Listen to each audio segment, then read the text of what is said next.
gamers, it's me, LifeSpiller79, back to do a new video. This video, I just wanted to talk about getting over that hurdle, whatever obstacle, whatever challenge you may be experiencing when you're playing a video game. It happened for me like in the midst of playing Spyro 3. I'm almost done, about 70 some odd percent, probably about 80% done. I'm really close to getting the platinum trophy because I wanted to get 3 platinum trophies. I've already gotten 2. I haven't platinum like this in a long time. Usually my platinum trophies are spaced out. But anyway, this all came to surface based off of a couple challenges that I've been facing with some mini bosses within the game.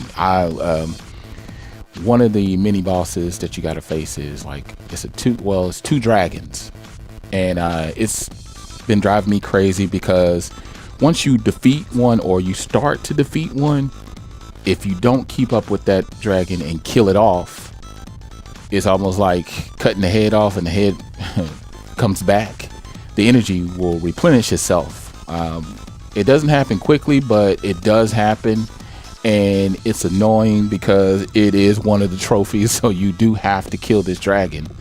And another stage in the game, you're on a skateboard, and of course you got to get first place in the race, and then you're also, I think you're trying to kill these dinosaurs.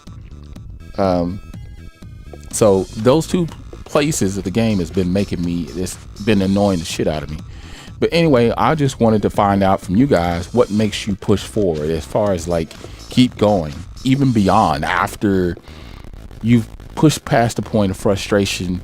You don't know if you want to continue to put your head through the ringer or bash your head on a wall over and over again, is what the feeling is sometimes for me.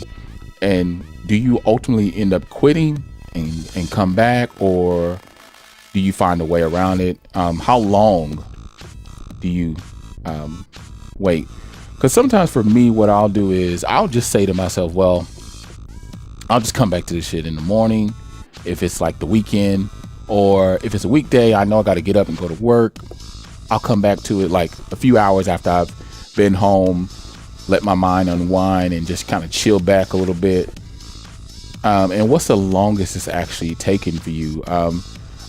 You know, that's a question I can definitely get into, but yeah, when I've quit a game, there's been times where I've quit a game and put it down for months and didn't come back to it for a long time. And I think by doing that, it actually ends up helping me because it allows me to assess the situation, figure out a new way of doing it, figure out something quicker, faster. I just I'll stick with it for, sometimes I'll stick with it for about an hour and just look at what I'm doing wrong, or what can I do better, or what can I do faster. And I don't mind getting tips, like getting tips from other gamers and stuff like that. Some people look at it as a form of cheating, or they don't feel like you're really getting through it. Because the thing is, you still got to go through it. So it ain't like you seeing a solution is going to help your problem.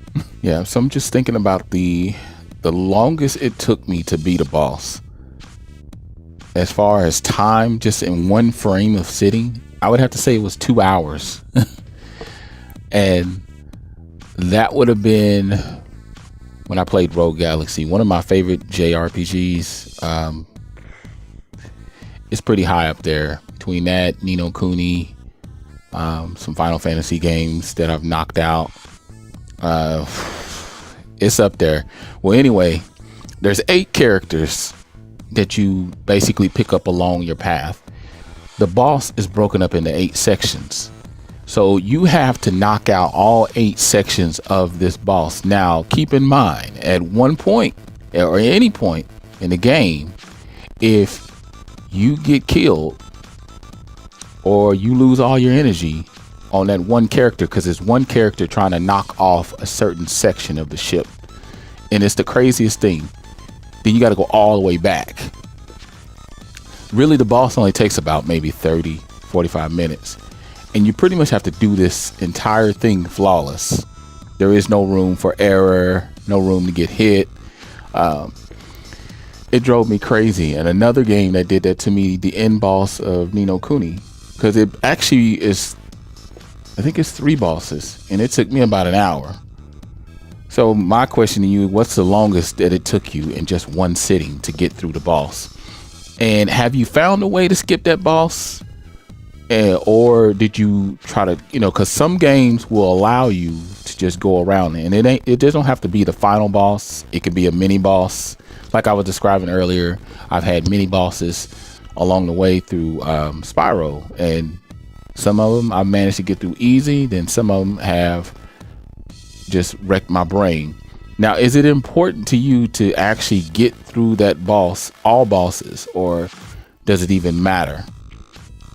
And once you do you feel some sort of sense of accomplishment? Like, even though there's nobody else around you, do you feel like you've done it? It almost makes me want to get into the whole thing about talking about trophies. Do they hold certain value? But that's another topic at another time. But just tell me your thoughts. Other than that, I'm Life Spiller, and I'm out.